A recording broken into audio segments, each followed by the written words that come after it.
Shalom jemaat Tuhan yang terkasih di dalam nama Tuhan Yesus. Pagi hari ini kita bertemu kembali bersama-sama untuk beribadah di rumah kita masing-masing. Saudara, saya yakin dan percaya Bapak Ibu Saudara ada di dalam damai sejahtera, sehat, kuat karena Kristus Yesus Tuhan kita. Sebelum kita memulai renungan firman kita pagi hari ini, mari kita berdoa terlebih dahulu.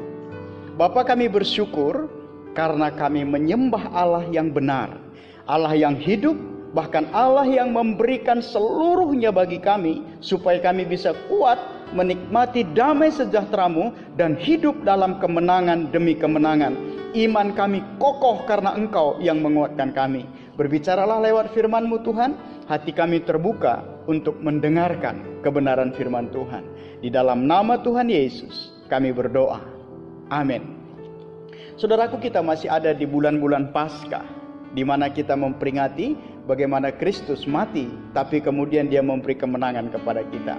Mari kita buka Alkitab kita dari Keluaran 12 ayat yang pertama sampai ayat yang ke-14. Saya akan membacakan kepada Bapak Ibu tentang perayaan Paskah. Berfirmanlah Tuhan kepada Musa dan Harun di tanah Mesir. Bulan inilah akan menjadi permulaan segala bulan bagimu. Itu akan menjadi bulan pertama bagimu tiap-tiap tahun. Katakanlah kepada segenap jemaah Israel, pada tanggal 10 bulan ini diambillah oleh masing-masing seekor anak domba menurut kaum keluarga, seekor anak domba untuk tiap-tiap rumah tangga. Tetapi jika rumah tangga itu terlalu kecil jumlahnya untuk mengambil seekor anak domba, maka ia bersama-sama dengan tetangganya yang terdekat ke rumahnya haruslah mengambil seekor. Menurut jumlah jiwa tentang anak domba itu, kamu buatlah perkiraan menurut keperluan tiap-tiap orang. Anak domba itu harus jantan, tidak bercela, berumur setahun. Kamu boleh ambil domba atau kambing. Kamu harus mengurungnya sampai hari yang ke-14 bulan ini. Lalu seluruh jemaah Israel yang berkumpul harus menyembelihnya pada waktu senja. Kemudian dari darahnya haruslah diambil sedikit dan dibubuhkan pada kedua tiang dan pada ambang atas, pada rumah-rumah di mana orang memakannya. Dagingnya harus dimakan mereka pada malam hari itu juga. Yang dipanggang mereka harus makan dengan roti yang tidak beragi beserta sayur pahit.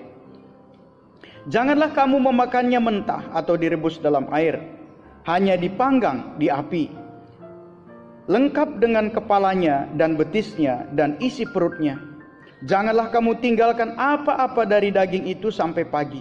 Apa yang tinggal sampai pagi kamu bakar habis dengan api. Dan beginilah kamu memakannya. Pinggangmu berikat, kasutmu pada kakimu dan tongkat di tanganmu. Buru-burulah kamu memakannya. Itulah Paskah bagi Tuhan. Sebab pada malam ini aku akan menjalani tanah Mesir, dan semua anak sulung dari anak manusia sampai anak binatang akan kubunuh, dan kepada semua Allah Mesir akan dan kepada semua Allah di Mesir akan kujatuhkan hukuman. Akulah Tuhan. Dan darah itu menjadi tanda bagimu pada rumah-rumah di mana kamu tinggal. Apabila aku melihat darah itu, maka aku akan lewat daripadamu. Jadi tidak akan ada tulah kemusnahan di tengah-tengah kamu apabila aku menghukum tanah Mesir. Hari ini akan menjadi hari peringatan bagimu. Kamu harus merayakan sebagai hari raya bagi Tuhan turun-temurun. Kamu harus merayakan sebagai ketetapan untuk selama-lamanya. Puji Tuhan, saudaraku. Tema kita hari ini adalah mengenang. Saudara, tanggal 14 April 2018 mungkin itu hari yang akan saya kenang seumur hidup saya, di mana wanita, ibu yang melahirkan saya kembali kepada Tuhan. Sangat banyak kenangan yang saya alami bersama-sama dengan dia. Dia yang berjuang memelihara hidup saya sejak dari bayi. Dia berjuang untuk memenuhi kebutuhan saya. Ketika saya sakit, dia tidak tidur semalam-malaman untuk menjaga saya. Ketika saya kuliah, dia bekerja keras, melakukan apapun yang bisa dia lakukan untuk mencukupi semua kebutuhan saya ketika saya di Solo ini. Dan dia adalah ibu yang sangat mempengaruhi hidup saya. Banyak kata-kata yang dia ucapkan kepada saya itu merupakan kata-kata yang menyemangati saya. Kata-kata motivasi yang mendorong saya untuk tidak gampang patah semangat. Bahkan dia adalah pribadi yang memperkenalkan saya kepada Tuhan sejak kecil. Dan terlalu banyak kenangan ketika saya mengingat beliau di dalam hidup saya. Kenangan yang hampir tidak putus-putusnya. Saudaraku yang terkasih, orang Yahudi adalah orang yang juga selalu mengenang. Ada satu kenangan yang tidak pernah mereka lupakan, yaitu Paskah. Mengapa begitu besar kenangan mereka terhadap Paskah? Karena Paskah bagi mereka adalah satu peristiwa besar yang menyatakan kebenaran Allah di dalam hidup mereka. Oleh karenanya firman yang kita baca tadi dikatakan, berikanlah ini menjadi satu peringatan turun-temurun. Jadi dari satu generasi kepada generasi yang lain, peringatan Paskah ini terus-menerus diberitakan. Saudaraku, mengapa hari raya Paskah itu perlu untuk dikenang? Yang pertama, saudara, agar bangsa Israel tidak pernah lupa bagaimana Tuhan membebaskan mereka dari Mesir. Setelah 350 tahun bangsa itu dijajah, diperbudak di Mesir. Diperbudak sehingga mereka sangat menderita secara fisik, secara mental, dan juga secara rohani. Perkembangan dan pertumbuhan mereka ditekan sedemikian rupa. Karena orang Mesir takut suatu saat bangsa Israel akan membuat kudeta ketika pertumbuhan mereka begitu cepat. Kemudian pertumbuhan kreativitas mereka dimatikan. Mereka harus taat kepada aturan-aturan yang hanya boleh mereka ikuti apa yang disampaikan oleh orang-orang Mesir pada saat itu. Sehingga bisa dikatakan mereka mati karakternya. Yang ketiga, saudaraku, mereka tidak bisa beribadah kepada Tuhan. Mereka tidak bisa melaksanakan apa yang dulu-dulu pernah mereka laksanakan. Mereka tahu Tuhan, tapi mereka tidak bisa beribadah kepadanya. Oleh karenanya bangsa Israel mulai menjerit kepada Tuhan.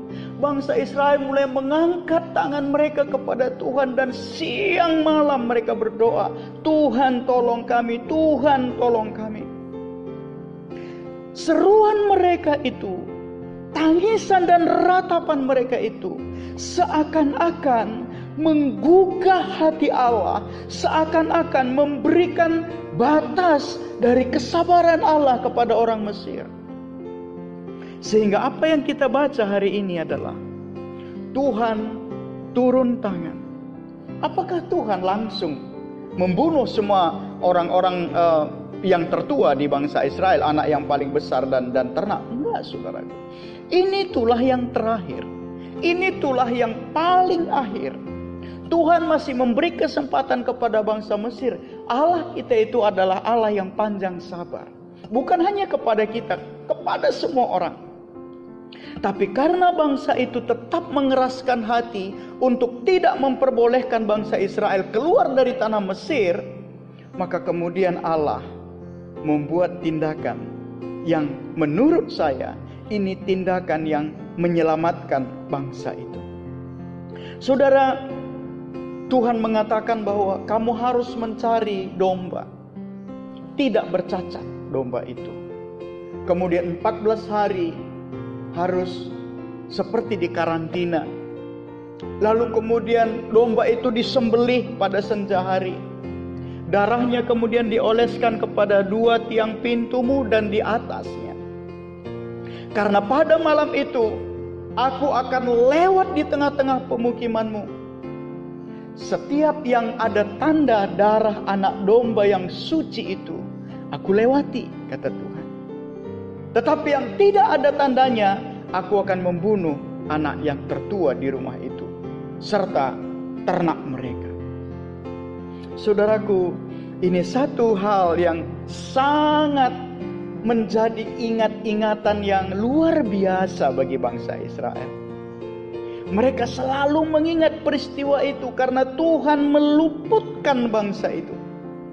Apakah menurut saudara bangsa Israel lebih baik dari bangsa Mesir? Saya kira tidak, saudara. Dikatakan bahwa bangsa Israel itu adalah bangsa yang tegar tengkuk dan keras kepala. Tapi mengapa Tuhan sangat mengasihi bangsa Israel?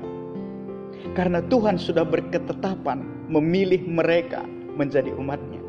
Saudara, kalau kita refleksikan kepada diri kita juga sama, bukan? Dari sekian banyak orang mungkin kita bukan orang yang terbaik.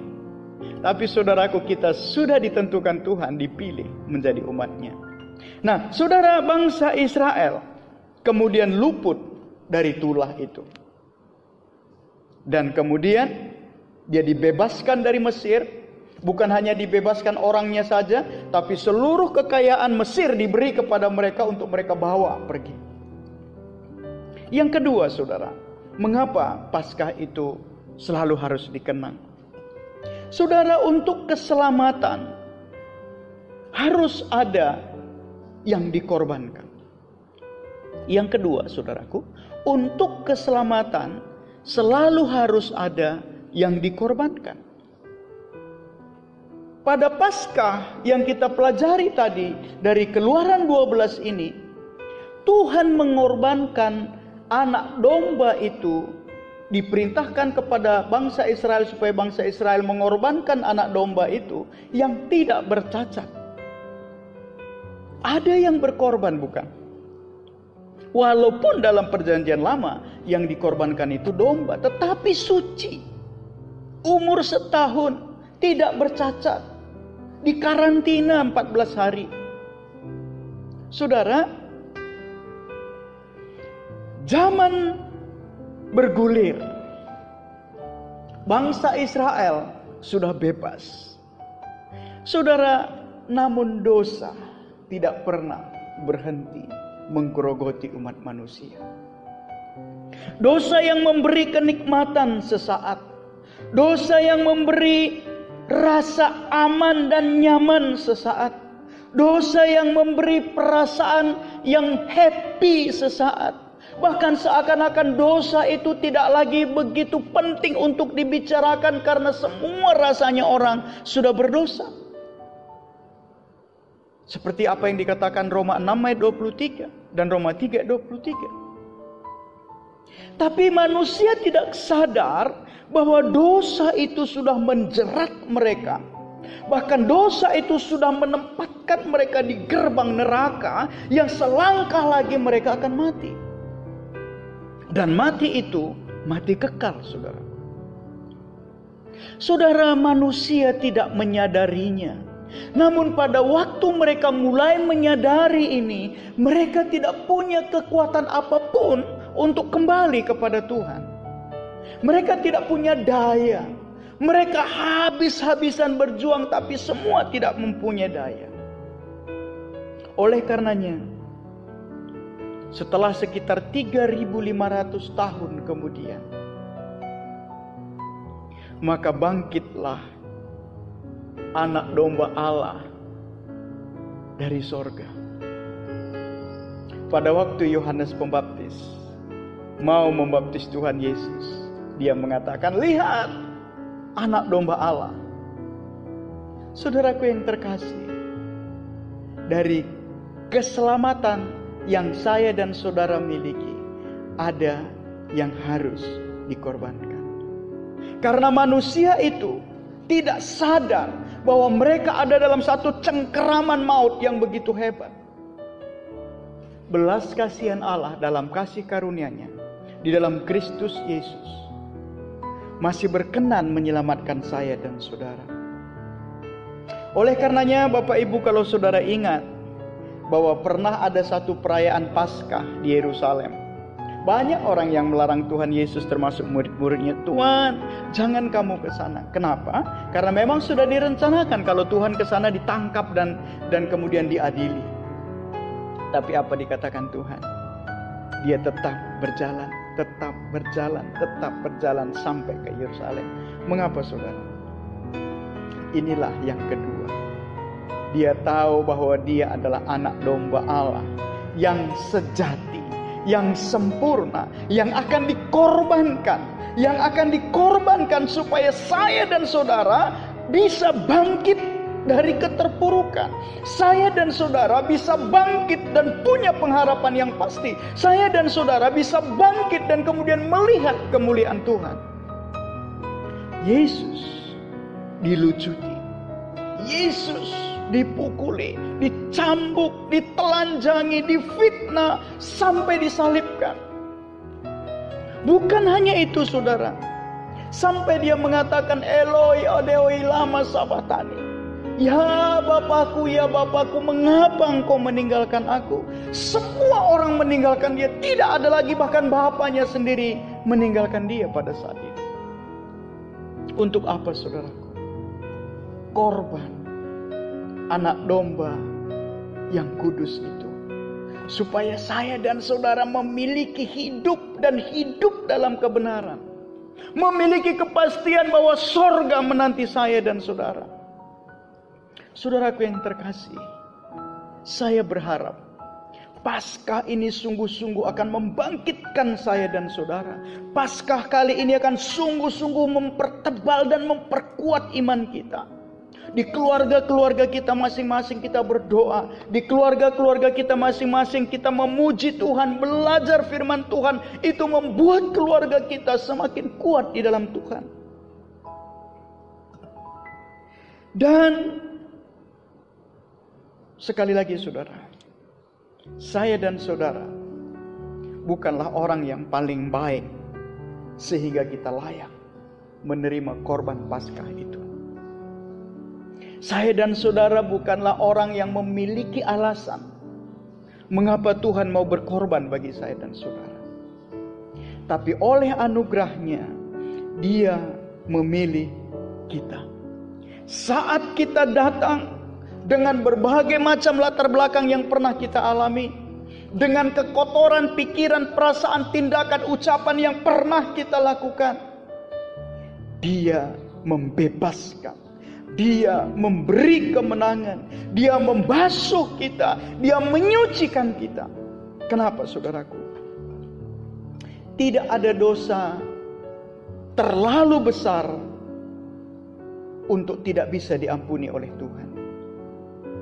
Sebesar apapun dosa kita, Dia bisa mengampuni.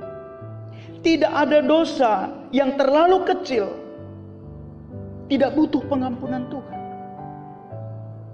Oleh karenanya kita hanya datang kepada anak domba Paskah itu dan mengakui Dia sebagai Tuhan dan Juru Selamat kita dan mengatakan, Tuhan ampuni, sucikan aku.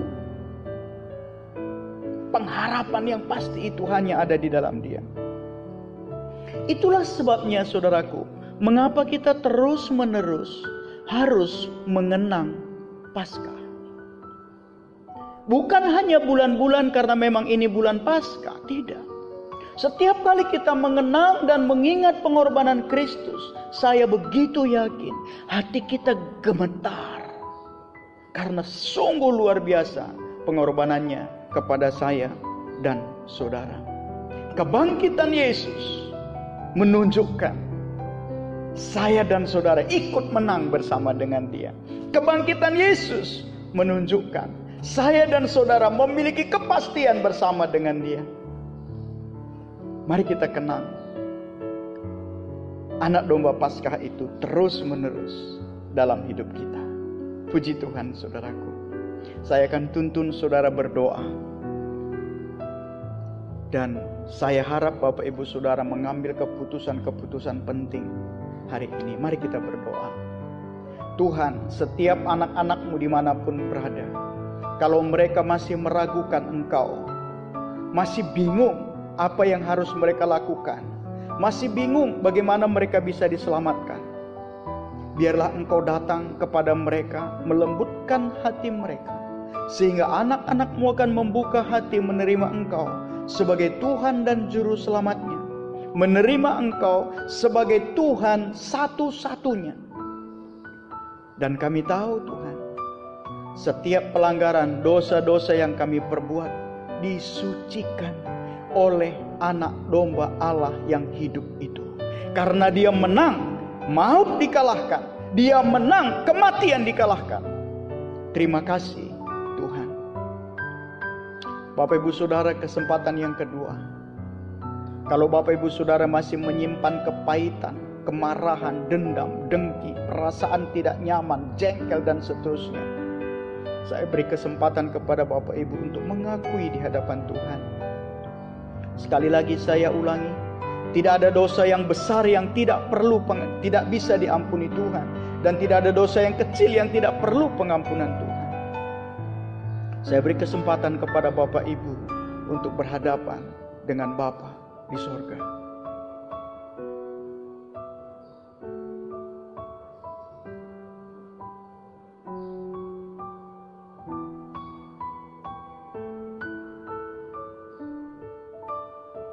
Terima kasih Tuhan, kami bersyukur, bersuka cita, karena Allah yang kami sembah adalah korban sempurna, yang tidak bercacat dan tidak bercela, kudus, suci, yang menggantikan kami dan menyelamatkan kami.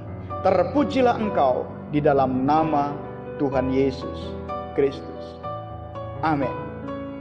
Saudaraku, selamat hari Minggu, selamat beribadah di rumah masing-masing.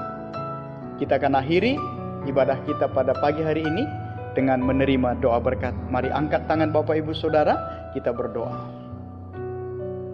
Biarlah damai sejahtera dari Allah Bapa, sukacita pengharapan yang pasti di dalam Kristus Yesus Tuhan kita, penghiburan yang sejati di dalam Kristus Yesus itu yang dianugerahkan di dalam Roh-Nya yang kudus, menyertai setiap Bapak Ibu Saudara dari hari ke hari, dari bulan ke bulan, tahun ke tahun, sampai Maranatha Tuhan menjemput kita. Di dalam nama Tuhan Yesus. Amin. Tuhan Yesus memberkati.